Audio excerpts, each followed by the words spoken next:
Hi everyone, this is your sewing teacher Veronica, and in this video I will show you how to change a foot on your sewing machine. For example, if you want to make a zipper, you will need to attach foot for zipper. So I will show you how to disconnect and connect the new one. So how to change a foot? For example, you need to work with zipper, invisible zipper, standard zipper. We have to attach another foot. So first what we on the back have this black hook.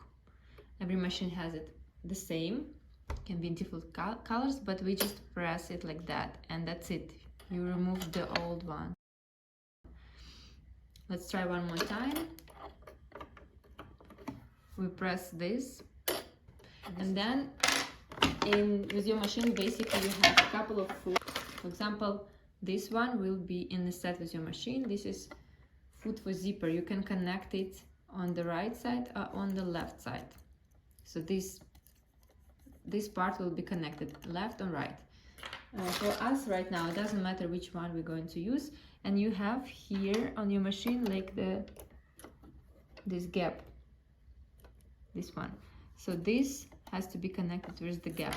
For example, I want to connect right side right now. So I kind of hold my foot the way that right side goes into this gap, and I basically push the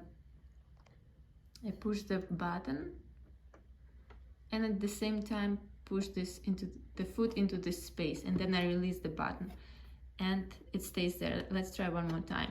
So basically press the button, push it in and release it. That's it.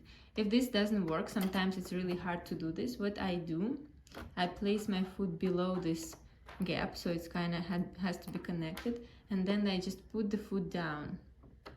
Just make sure it's really below each other, and then it's connected automatically. So just down, this is it. I want to show you one more foot to do not confuse you. So this is a foot for invisible zipper, and we connect it only in one way. So we don't have situation like here that we can connect it on the left and right side. We only have one way, so we have small space in the middle. So then we just do the same, but we don't think what side we have to connect. There's only one way, like that, yes? Or if it doesn't work, just place it exactly below and put this down, and it's connected. So about threader, not every machine has it. Some machines, more advanced ones, have it, but super basic mostly will not have it. And you always have it on the left side. This is the threader. So basically what you do, you just pull it down like that, and it's very important here, I will show it close. We have the tiny hook. Okay, look, this is the threader, and the hook is this one, the metal, and it's super tiny, this one. And look what I do, I just pull this thing down, and this tiny hook has to go into the eye of the needle. So if I just pull it with my fingers, you see it moves. So the hook has to go exactly into the eye of the needle. If it doesn't go there, probably when you change to needle, you placed it lower or higher than it should be, probably lower. Then you just have to put the needle up more. But if it is in the hole, then what you do, you just go with the thread around this hook, and then below this tiny hook, you can barely see it, but my thread is like below this tiny hook right now, and then you just release it, and this hook pulls out your thread. You see what happens?